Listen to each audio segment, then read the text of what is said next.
Father, today we want you to speak to our hearts and to our lives. And as we've learned, sometimes we've known these commandments and somehow have convinced ourselves that they don't apply to us. We believe them to be true, but somehow we've eliminated ourselves from the mess. And yet every one of these speaks directly to us. If we broke one, we broke them all. That's what your word says.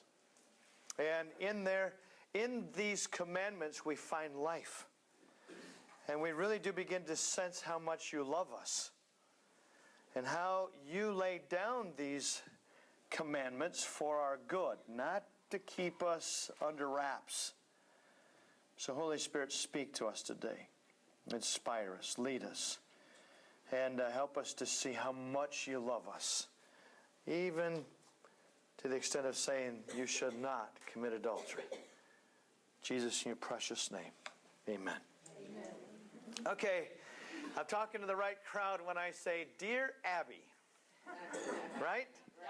Everybody remembers Dear Abby. Dear Abby, how about a letter from a winner? My married lover left his wife for me. I was told that I wasn't breaking up anything. His marriage was dead long before he met me. His wife had gotten fat. I was married too. But I assured him that my marriage was also over. My husband had gotten dull and boring. So I divorced my boring husband, and he divorced his chubby wife. Oh yes, we both had children, but we explained that we were both in love, and when they were older, they would understand. Our marriage was a dream come true. No more lying and sneaking around. At long last, we were legally man and wife for all the world to see. Our apartment was filled with modern furniture and old-fashioned guilt and plenty of doubt and mistrust. 2 years later, he was meeting someone new. I told him he was a liar and a cheat. He said it took one to know one. And by the way, he had gotten a little dull and boring, and I had put on a little weight. Signed, a winner. Yeah, we're living in times of moral upheaval, and where the grass is always greener, where? On the other side of the fence. We've seen tremendous change in values in our world today. Many of you sitting in this very room remember some of those things. I remember when there was and I'm not sure what show it was. It was in the mid-'60s, and they said the word pregnant. And that show was canceled. I don't remember what it was. But morals have certainly changed, haven't they? Our times have changed. Get with it, you people. It doesn't take us very long to think of those in high-standing positions. Like, and I hate to pick on him, our former president, Bill Clinton, who in my estimation lowered the standard of sexual immorality in our nation. And yet, as you might remember, when our president admitted to immoral behavior and perjury, and other leaders were involved with illegal activity, people just shrugged their shoulders. Has there ever been greater examples of a society that majors on the minors and minors on the majors? The Sixth Commandment is easy to remember. It's only 5 words. You want to read it? Let's read it all together. You shall not commit adultery. Exodus 20, verse 14. Yet most of us know someone who's been involved in one way or another in an adulterous relationship. In fact, it's almost an epidemic in our world today, and it's very widely, maybe not in your circle, but very wide, not in my circle either, but very widely acceptable in the world today. And with the state of the world in which we live, it shouldn't surprise us. Sexual impurity has been replaced with recreational sex. Marital commitment has been replaced by throwaway, disposable relationships. And the Sixth Commandment speaks an important word to contemporary society today. And today I want to look at this commandment in three very specific areas that I've listed on that sheet. The commandment against infidelity, the implied commandment for marriage, and the practical implications for our daily living. So here's what you need to know. The commandment forbids adultery. I don't know how you can read it any other way, okay? It says this is what you shouldn't do. Adultery is technically defined as a sexual relationship between a married person with someone other than their spouse. All right? Anybody have any questions about that definition? Is that an okay one? Okay, it's okay. Okay, it's a breaking of a promise of fidelity. When a person becomes involved in an adulterous relationship, they choose to pursue their selfish desires to the exclusion of the promises that they've made to their spouse.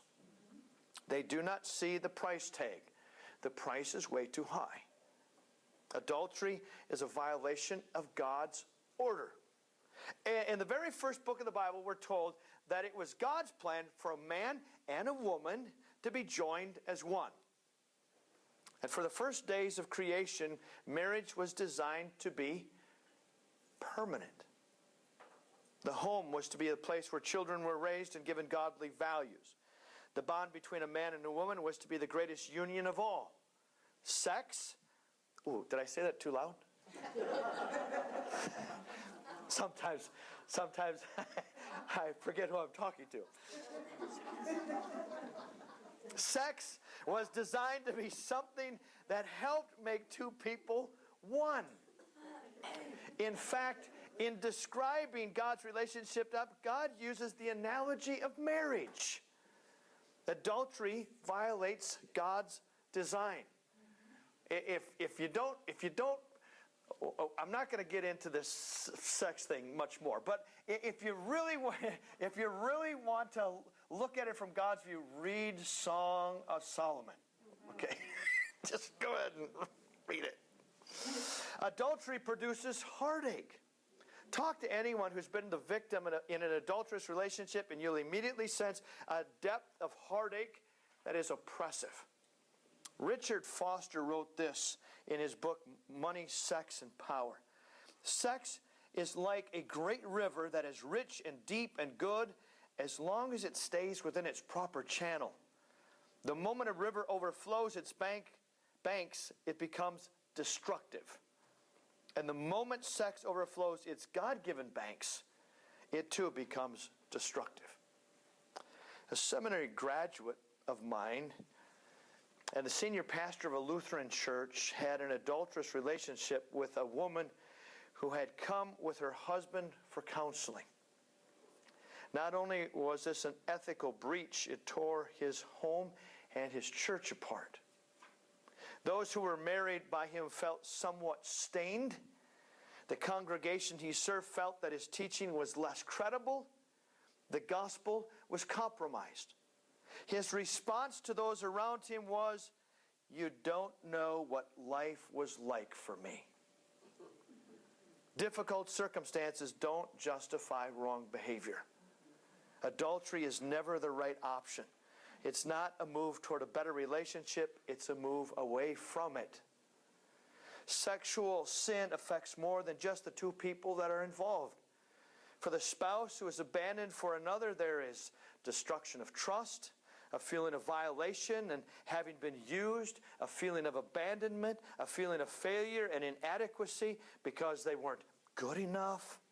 Humiliation, especially if others know about the relationship before they did. Rage, unforgiveness. And then there's the whole problem with the children. The loss of harmony in the home and the tension that's debilitating as parents fight with one another.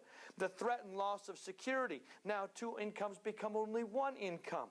the loss of respect of the offending spouse, the undermining of previous moral guidance, and the grief that often comes with the loss of one of the parents due to divorce.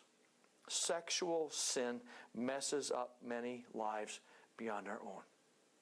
But it happens, doesn't it? Adultery involves more than sex, though. But lest we just sit in smug self-righteousness, we need to hear the words of Jesus. Would everyone read with me Matthew chapter 5, this verse here, starting with verse 27. You have heard that it was said, do not commit adultery. But I tell you that anyone who looks at a woman lustfully has already committed adultery with her in his heart. Ouch! Can I just say that? Ouch!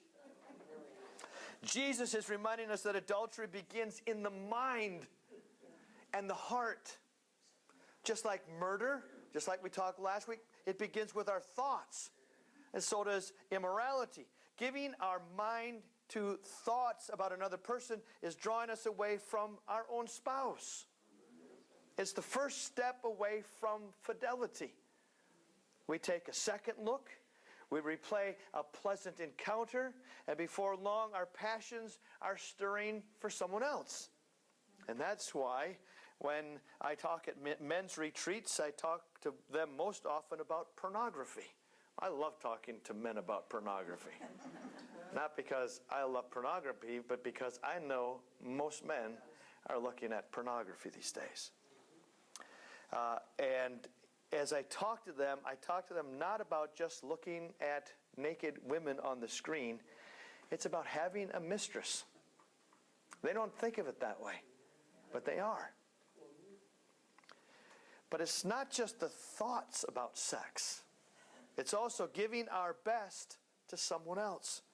When we give our best attention, our best efforts, our kind words to someone else, we're stealing from our own spouse. We build a relationship with another person usually long before sex enters the picture. And any step away from our spouse is a step toward adultery. I really like and appreciate the words of Tony Campolo. This is what he wrote in his book, 7 Deadly Sins. He said, most of us have fantasized sexual experiences. The only difference between us and Don Juan is that he lived out his fantasies while we usually don't. More because we lack opportunity or audacity rather than because we are spiritual. There was a time when I would have pretended that such was not the case. I was sure that the other Christians I knew would be shocked and break fellowship with me if they knew what was on my mind. Those in the church seemed beyond the lustful fantasies which plagued my consciousness. However, I have since learned that I am not the only one in the church who, from time to time, fantasizes about the possible joys of sexual liaisons. In the words of one preacher, it's depressing to realize that most of us are like the rest of us. We need to realize that there is not a single spouse among us who can compare with an imagined ideal relationship with someone else. Who can measure up to someone who is perceived to have no or only minor faults? This commandment celebrates marriage. It's important that we focus not just on the negative side of the command, but with all these commandments, there is a prohibition, but there is also an implied prescription. There is a negative, but there's also a positive. For example, the command not to murder is also a command to honor and value life. The command not to commit adultery is also a command to cherish and honor marriage. How about if you read with me Hebrews chapter 13, verse 8. Everybody, join me. Marriage should be honored by all, and the marriage bed kept pure, for God will judge the adulterer and all the sexually immoral. I want you to notice 3 things about marriage. Here's the first one. It is a great thing. Marriage is a great thing. At the very beginning, God ordained the idea that a man and a woman would be joined to become one. Marriage is great because there is an intimacy, a wholeness, and a companionship that comes in marriage that is found in no other relationship. I don't think there's anything that I admire more than to see two people who have lived their lives together and have worked and built a great relationship. And they've been married for 40, 50, 60, 70 years. I remember my very first year in the pastorate and at our very first congregation, and Norb Sauer, I don't remember her name, they were celebrating their 60th wedding anniversary, and I was thinking, Norb and Alice, do you remember that? 60 years of marriage, and I thought to myself, you have got to be kidding me. I was flabbergasted. I heard of people who celebrated their 50th, but never anybody who celebrated their 60th.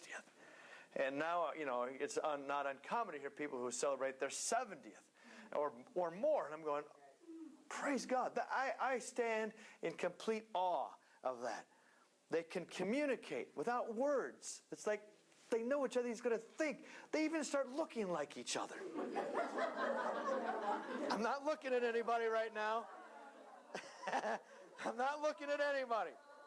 I didn't say that was good or bad. Oh, Julie, I feel sorry for you.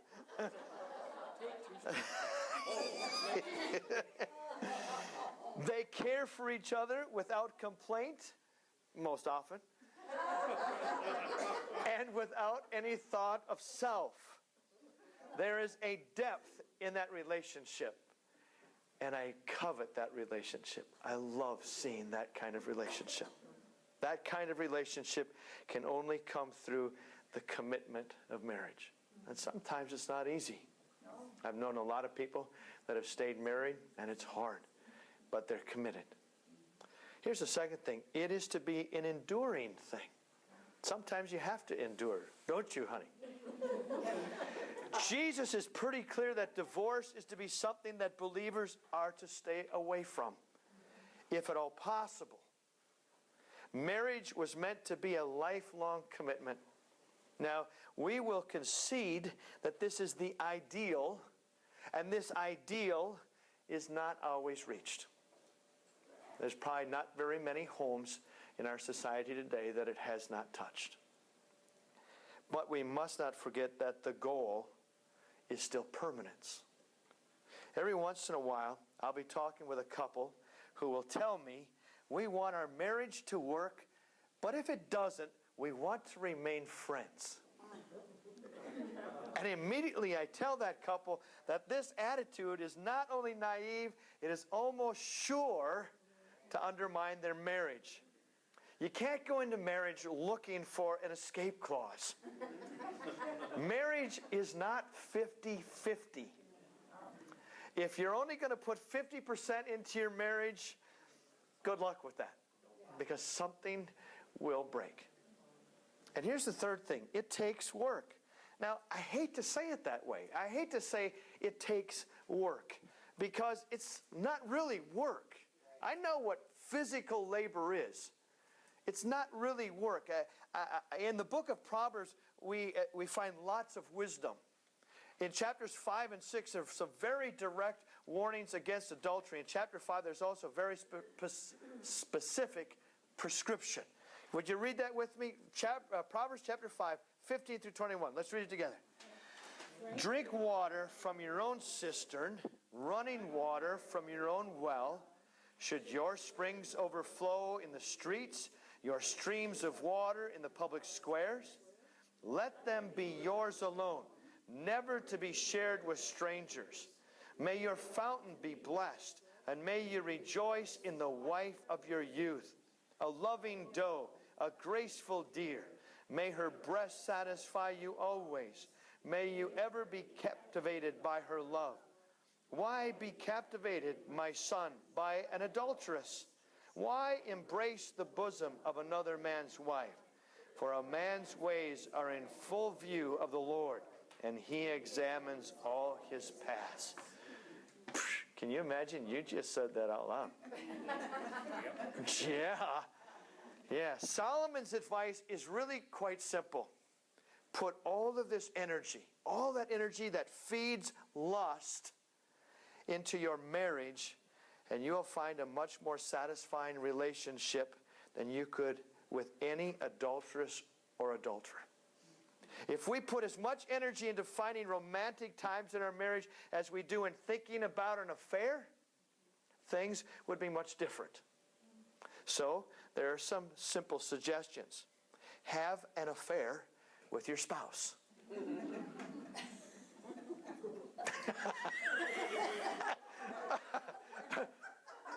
Ruben's sitting there in agreement. Yeah, dear.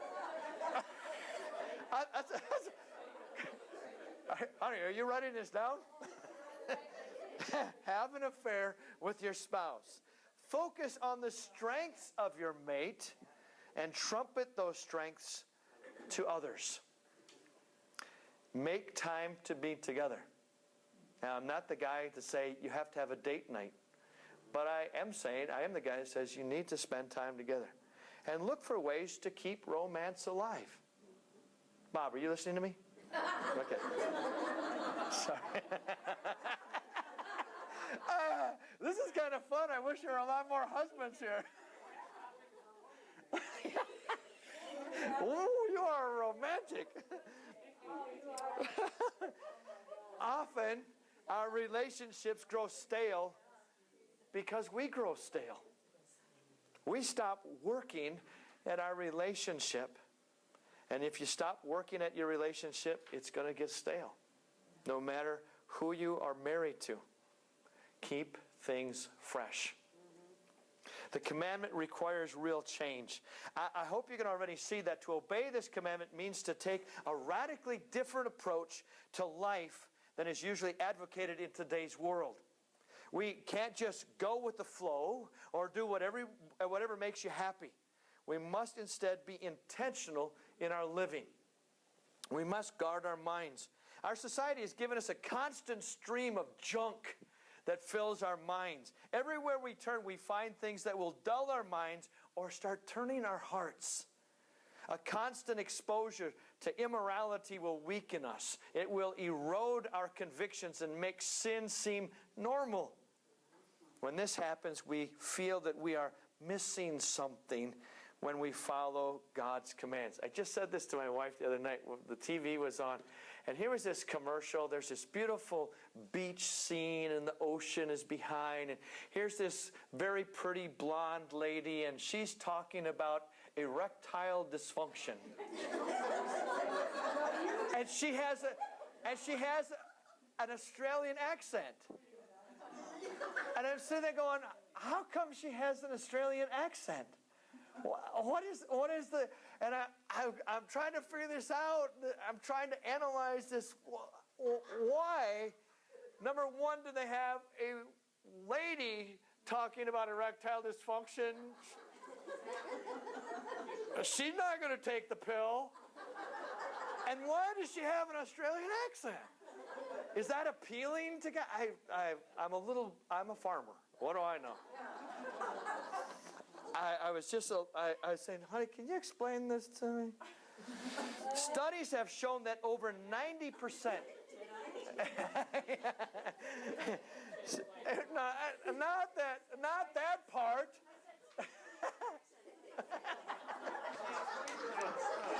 Hear your accent. Honey. Doesn't work. It's not romantic. Yeah. Well, Lassie, now, what do you think? Should we have a little romance tonight? Studies have shown that over 90% of all sexual encounters on television, did you hear that? 90% of all sexual encounters on television and movies are between unmarried people. 90%. Before the average American turns 18, he or she has witnessed more than 70,000 images of sex or suggested sexual intercourse between people who aren't wed to each other. Really? There are, of course, many things that we must guard our minds from. Pornography. It makes us think of people as objects rather than individuals. Mind-numbing exposure to sex on television. Suggestive lyrics in songs. And by the way, the songs that some of you used to dance to were not all that clean either. Okay, back in the day. Yeah. Here's another one. Being fascinated with the details of the sin of another. Sin should not be seen as exciting. All of these things dull our minds. They erode purity and create an appetite for that which is profane. In addition, it creates an illusion that there is a world where sex has no consequences, where people exist only to bring pleasure to us. That world is not real. But it is not enough to just keep harmful things from our mind. We must make sure that we are filling our minds with those things which are profitable and holy. Our times of prayer, study, and worship are vital antidotes to the pollution of our society. What we put in our mind will determine the bent of our heart. I put that on your notes so that you'll remember that. If we compromise with what we think, we will soon find ourselves compromising in our heart and in our actions.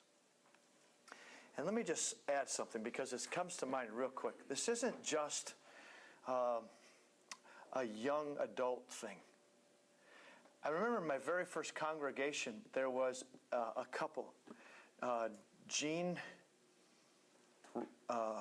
Rissmeyer.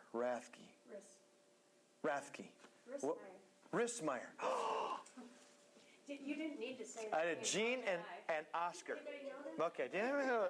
Someone's going, I'm related to them.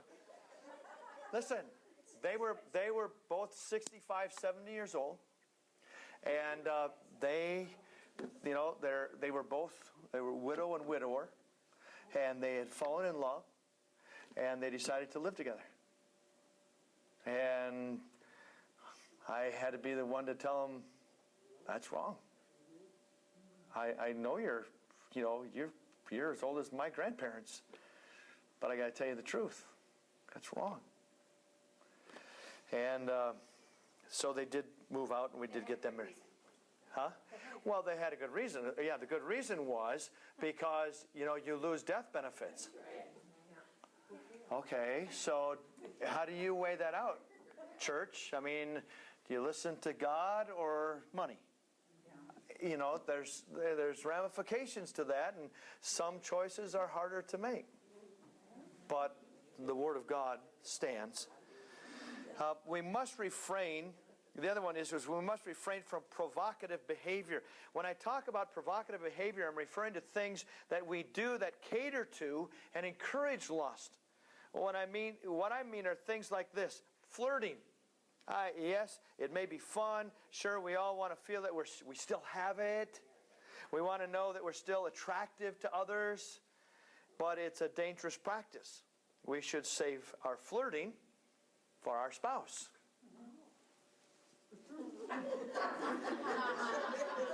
Provocative attire. Yeah, I don't have to worry here. If you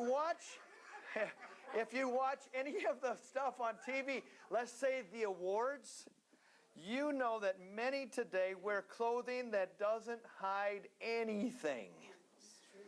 And I'll tell you, it's tough to think pure thoughts when we see such tempting attire before us. We, and I mean especially men, are geared to respond to the visual. But we should only be seeing such things when we are with our spouse. Provocative clothing is designed to provoke lust. That's why they make it that way. That's not only dangerous, but it's also wrong. There's a notion in our society that beauty has to do with externals. Now, think about this one. All around us there are people who cry out to us that beauty has nothing to do with obtaining certain measurements or having a certain body in our hair or wearing certain clothing. We're led to believe that we will be more beautiful if we drive a certain car, drink a certain beverage, or engage in certain behaviors. But do you see how superficial that is? Someone, oh, I don't think I included it on there. Did I include 1 Peter chapter 3, 3 and 4? Let me read that to you. This is what Peter says. He says, your beauty should not come from outward adornment, such as braided hair or the wearing of gold jewelry and fine clothes. Instead, it should be that of your inner self, the unfading beauty of a gentle and quiet spirit, which is of great worth in God's sight. The Bible tells us that true beauty is internal. Now, that doesn't mean that we should pay no attention to our external appearances, okay? Some of us can't do anything with this. So don't draw any conclusions. However, we do need to say that our emphasis should be placed on cultivating a good and godly spirit. The problem we face is that everything in the world calls us in another direction. I mean, suggestive comments. This is flirting taken to a higher level. We were told when we were kids that we should never play with fire. What our parents told us about fire is also true about temptation. The other one is inappropriate touch. I know we have a society that's paranoid about touch now. There are times when the most loving thing we can do is give someone a hug. There are also times when an arm around a shoulder can say more than words. But it's also an area where we must be careful. Beware of that desire to touch for touch's sake. If you find touch exciting, you shouldn't be doing it. I'm going to tell you, I'm going to give you a confession. I remember being at a pastor's conference when I first started in the ministry. No, this came years later. But it jarred a memory in mine. Bud Rinke was a lawyer.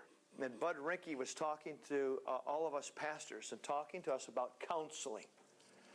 And making sure that we understood as a pastor, when you do counseling, your door is always open. There's always someone in the outer room. You never do it alone. And I remember hearing that, and a memory was jogged in my mind, of which I wrote down. In our first congregation, it was Pro-Life Sunday. And I was brand new to the pastorate, and I like shocking people. And so I talked to the local funeral director, and I brought in an infant casket. And I used that during my sermon. Well, in my congregation, there was a lady, let's see, when I got out of the seminary, I was 26, 27. She was about 34. And what no one knew, she was a twin. Not even her twin sister knew this. Her mother didn't know this. They were all members of our church. Was when she was 17, she had an abortion. And she was so, when she saw that baby casket, it just crushed her. And she had all this stuff just welling up inside of her. So she came in and she wanted to tell somebody of her abortion 17 years ago that she had held within, and it killed her.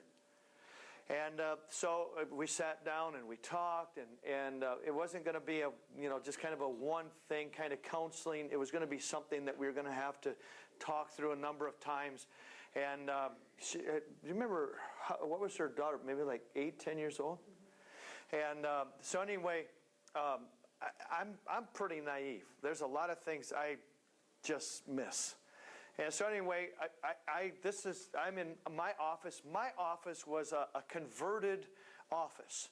And so it was the secretary's office, and what they did was they put a wall lip, and they made the secretary's office smaller, and I got the back hole.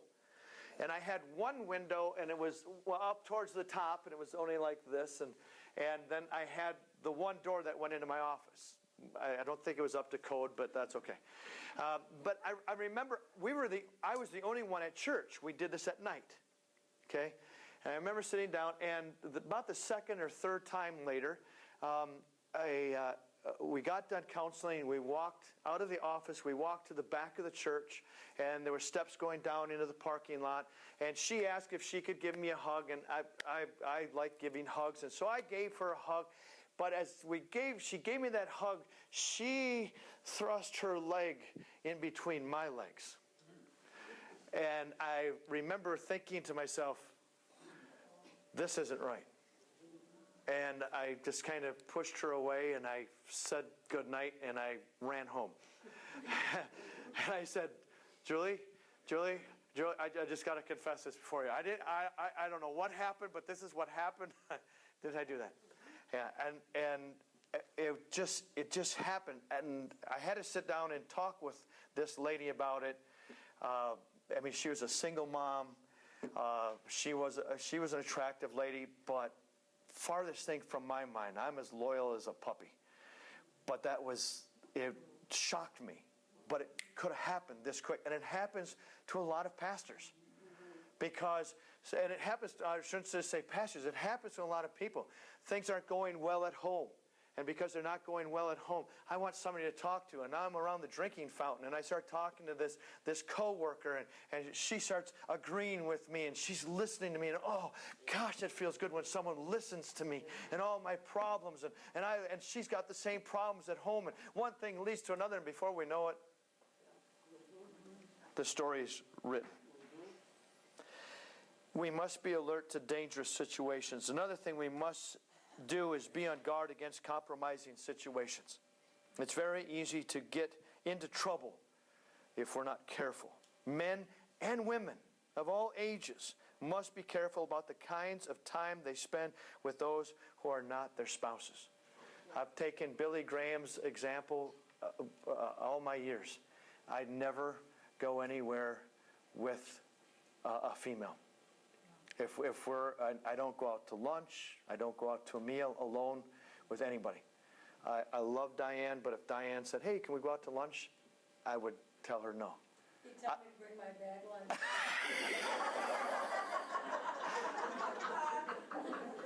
And it's not because I wouldn't want to have lunch with her, but it's the perception. And it's not, you don't ever want to cause that to happen. So a lot of little things. So here's just some concluding thoughts. I know that many will come out of this thought today, this message, and say that I'm being very, like a Puritan, very pietistic. Perhaps it sounds like God is telling us that we can't have any fun. But if that's the way you feel, you've missed the whole point. God is telling us that the best relationship is the one that is lived His way. The best relationship is anchored in a commitment that lasts a lifetime. And that God isn't against our enjoyment of life. He is against our perversion of that enjoyment. And let me conclude with a word as we think about this, because this, like I said, affects so many in our society today. And so many have lived this, and so many have gone through this. And I've said this numerous times. It's not as if that, God is so angry. I realize there are bad relationships. I've had to watch women at our first congregation. I had 5 women in my congregation that were all being abused, physically abused. Ray was a very nice lady. Dave, I had to fight not liking him. He was mean. He was sarcastic. He treated her like a sack of rocks. And one day I got a phone call. I got a phone call from the police department in Port Washington, Wisconsin. Pastor, would you come over? Ray has requested your presence. And I went over to their house, and here she was out on the street, all bloody and beaten. And here was her husband, Dave, up against the police car with his hands cuffed behind his back. And you have no idea how I wanted to pummel him. When she got home from work, there was a restraining order. When she got home from work, he snuck up on her, knocked her down, grabbed her by the hair, dragged her into the house, beat her, threw her in the kitchen. She was sitting up against the stove, the oven. Remember that glass window? You know how thick that glass is on that end? He put his steel-tipped boot through that glass as he tried to kick her head. But she moved. You have no idea how I wanted to beat him. And yet, you know what she told me, don't you? I love him. Really? I've had to endure a lot of that. And I've had to endure people who've lived through really bad experiences. I've had to help them and walk with them as they face divorce and as things went wrong in their marriage. And you know what? God's grace is greater than all of it. Sometimes we come to that place where we think we're so unworthy. We've done so wrong.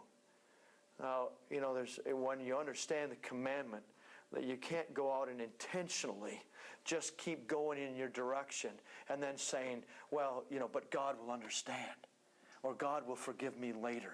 No, that's premeditated. That doesn't work that way. That's an abuse of grace. All right? There's always forgiveness. So let me end with this story. You may have heard this. It says, I got home one night, and as my wife served dinner, I held her hand and said, I want a divorce. She didn't seem to be annoyed by my words. Instead, she softly asked me why. I avoided the question, and this made her angry. She threw down the chopsticks and shouted, you are not a man. We didn't talk to each other the rest of that night. She was weeping. I knew she wanted to find out what had happened to our marriage, but I could hardly give her a satisfactory answer. She had lost my heart to Jane. I didn't love her anymore. I just pitied her. With a deep sense of guilt, I drafted a divorce agreement stating that she could keep the house, the car, and 30% share of my company.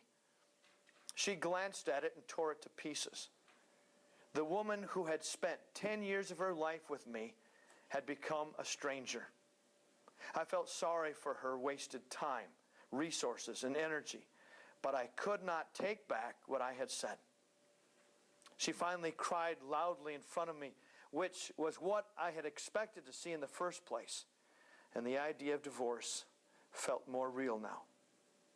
I got home very late from work the next day and found her writing something at the table. I didn't have dinner. I just went straight to bed and fell asleep. In the morning, she presented her divorce conditions. She didn't want anything from me, but requested that for the next month, we both struggle to live as normal a life as possible. Her reasons were simple. Our son had his exams in a month, and she didn't want to disrupt him with a broken marriage. She also asked me to recall how I had carried her into our bridal room on our wedding day and requested that I now carry her out of our bedroom to the front door every day for a month's duration. I thought she was going crazy. But to make our last days together bearable, I accepted her odd request. We were both pretty clumsy about it when I carried her out on the first day, but our son was joyfully clapping his hands behind us, singing, "Daddy is holding Mommy in his arms." His words triggered a sense of pain in me. I carried her from the bedroom to the living room and then to the door. She closed her eyes and softly said, "Don't tell our son about the divorce." I nodded and put her down outside the door. We weren't as clumsy on the second day. She leaned on my chest, and I could smell the fragrance of her blouse. I realized that I hadn't really looked at this woman for a long time. She was not young anymore. There were fine wrinkles on her face, and her hair was graying. Our marriage had taken its toll on her. For a minute, I wondered what I had done to her. On the fourth day, when I lifted her up, I felt a sense of intimacy returning. This was the woman who had given 10 years of her life to me. On the fifth and sixth day, I realized that our sense of intimacy was growing again. It became easier to carry her as the months slipped by, and I suddenly realized that she was getting very thin. One morning it hit me how she was bearing so much pain and bitterness in her heart. And without really thinking about it, I reached out and touched her hand. Our son came in at that moment and said, "Dad, it's time to carry Mom out." To him, seeing his father carry his mother out had become an essential part of every morning.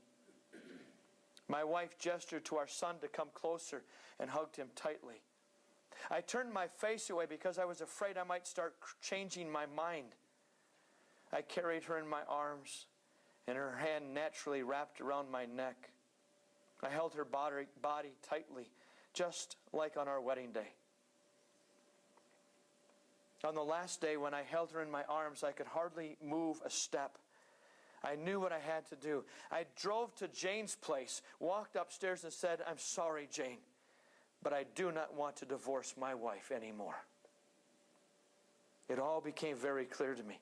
I had carried my wife into our home on our wedding day, and I am to hold her until death parts us. I bought a bouquet of flowers for my wife, and on my way home, and when the sales girl asked me what to write on the card, I smiled and said, "I'll carry you out every morning until death do us part." I got home, flowers in my hand, and a big smile on my face. But my wife had died in her sleep while I was away. It turns out that she'd been fighting cancer for a few months now, but I was too busy with Jane to even notice. She knew that she would die soon, but wanted to save me from the negative reaction from our son in case we push through with a divorce. In the eyes of our son, at least, I would still appear to be a loving husband. I carried her out for the last time. The small details of our lives that I initially thought were boring and unimportant are what really matters in a relationship.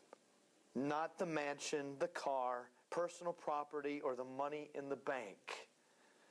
These things may create an environment conducive for happiness, but they cannot provide happiness in and of themselves. So, my last words for you today: find the time to be your lover's friend and do the little things for each other that build intimacy.